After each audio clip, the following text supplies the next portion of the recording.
Hello, welcome to the STD Farm, where we motivate and inspire African people to venture into farming.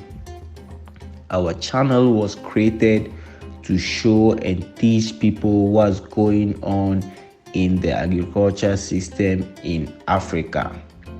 So if you haven't subscribed, try to do so now, so you will be notified anytime we upload a new video. Today we're going to emphasize on the separation of the animals according to their state in their lives.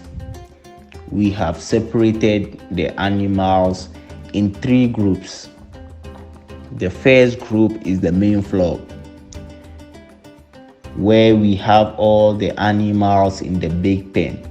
That's where they live, exercise and play around. Normally, crossing, that's the mating, happens in this section. All the animals are confined in this pen till few months to delivery. The second group are the animals ready for delivery. These animals are left here when it's few months to start producing the cage. They are separated from the main flock because they are fragile and sleeps a lot, whilst the main flock is an active zone. The third group is the maternity home. Newborn babies are kept with their mothers here so that the kids may have freedom of distraction from other animals. They have a lot of space around to move and play among themselves till they grow, where we transfer them to the main flock in the big pen.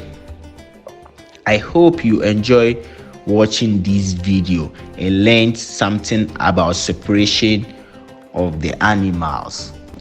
Like, comment, share, so other people may know what's going on in agriculture. STD Farm, we are the best.